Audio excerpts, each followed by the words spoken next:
Good evening everyone, एक बार फिर से आपका स्वागत है कैम्ब्रिज कोचिंग इंस्टीट्यूशन में। तो चलिए, आज जैसा कि आप देख पा रहे होंगे हम बात कर रहे हैं डेयर और नीड, जो कि बहुत कॉम्प्लिकेटेड होते हैं यूज करने में। मैक्सिमम बच्चे इसमें गलती करते हैं, तो इन गलतियों को सुधारने के लिए बेसिक की क्लास मैंने जो रखी है ये इसमें थोड़ा सा समझे, फिर एडवांस लेवल पे अपन अलग यूजेस उसके देखेंगे। ठीक, तो जैसा कि आप देख रहे हैं कि यहाँ पर लिखा हुआ है डेयर एंड यहाँ पे लिखा हुआ है नीड। डेयर का मतलब साहस या दुस्साहस होता है। मैक्सिमम अपन ने जब भी पिक्चर्स देखी है, मूवीज देखी है, तो उनमें हमें देखने को मिला how dare to touch me like this, तो दुस्साहस या साहस इसका अर्थ होता है। नीड जो होता है वो जरूरत के लिए प्रयोग में लाया जाता है। ये दोनों चीजें, ये दोनों ही होती है, एक मॉडल का काम भी करते हैं और ये मेन वर्ब का काम भी करते हैं। मॉडल में ये काम करेंगे तो इनके फंक्शन अलग होंगे, ठीक है, और मेन वर्ब में काम करेंगे तो इनके फंक्शन थोड़ा सा अलग होंगे। तो आप लोगों को थोड़ा सा समझना है इनके दो तीन डिफरेंसेस मैं जो बता रहा हूं। सबसे पहले इस तरफ आएंगे, पॉजिटिव सेंटेंस जो है, पॉजिटिव सेंटेंस जब भी आप बनाएंगे, ठीक है, तो पॉजिटिव सेंटेंस में डेयर और नीड को हम टू के साथ में रखते हैं, ठीक है, क्योंकि ये यहां पर वर्क कैसे करेंगे, as a main verb, as a main verb work करते हैं ये। जैसे हमने कहा शी नीड्स, अब नीड्स सिंगुलर के साथ में, सिंगुलर सब्जेक्ट है तो वर्ब को भी हमने कैसा कह दिया, सिंगुलर कर दिया।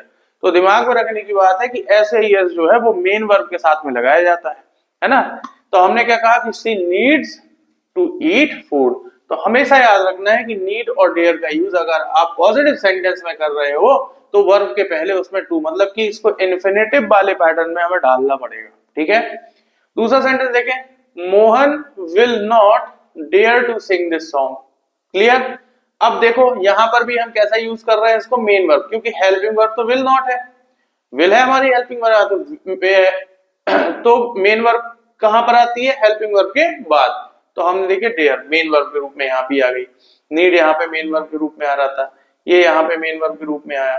तो मेन वर्ब के रूप में जब भी आप पॉजिटिव सेंटेंस में, है ना, या नेगेटिव सेंटेंस में मेन वर्ब के रूप में, समझना, मेन वर्ब के रूप में जब भी आप नीड या डेयर का यूज करोगे तो आपको हमेशा याद रखना है कि वर्ब के साथ में इन्फिनेटिव वाला पैटर्न बना के यूज कीजिएगा, टू प्लस वर्ब का फर्स्ट फॉर्म। तो Mohan will not dare to sing this song, ठीक है।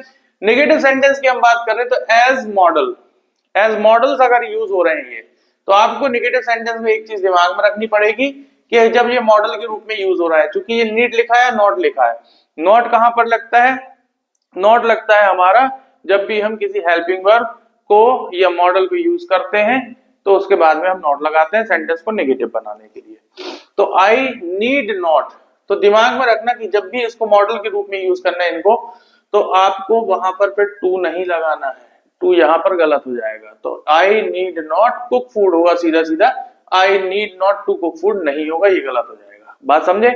इधर कुछ सेंटेंसेस लिखे हैं, देखिए, जैसे मैंने इधर पर देखा कि इधर क्या लिखा हुआ है, राम, अब ये क्या है, नीड्स, ऐसे ही इसका पर लगता है मेन वर्ब में, तो यहाँ पर मेन वर्ब के रूप में काम कर रहा है ये। I needs water, sorry he needs, Ram needs water, तो मतलब राम को काय की आवश्यकता है, पानी की। He doesn't, he doesn't, doesn't क्या हुआ, हेल्पिंग वर्ब, तो ये यहाँ पे क्या हो गया, मेन वर्ब। तो जैसा कि मैंने बताया कि नेगेटिव में जब भी आप इसका यूज करेंगे मेन वर्ब के रूप में, है ना, तो आपको वहां पर क्या करना है, टू का यूज करके इंफिनिटिव बनाना है, क्लियर। तो he doesn't dare to touch you, मतलब वो दुस्साहस ही नहीं करेगा तुमको छूने का। चलिए, इधर पर हमने कहा कि you need not to, you need not go tomorrow, तो नेगेटिव सेंटेंस है, नेगेटिव सेंटेंस में जैसा कि हम देख रहे थे कि इसका यूज कैसा कर रहे हैं हम, मॉडल के रूप में कर रहे हैं, ठीक है ना, मॉडल के रूप में कर रहे हैं, तो यहाँ पर नॉट लगा, फिर हमने वर्ब का फर्स्ट फॉर्म रखा एंड टुमारो, तो he need not go tomorrow.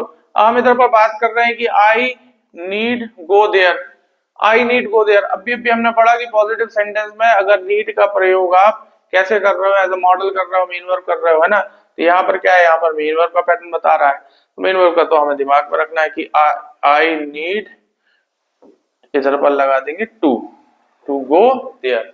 इधर पेयरिंग हमें किस चीज की बनानी पड़ती है, हमें इन्फिनिटिव की पेयरिंग बनानी पड़ती है, तो आपको दिमाग में रखना है कि ऐसे इस चीज का यूज करना है। ओके, अच्छा लगा video like and subscribe, thank you.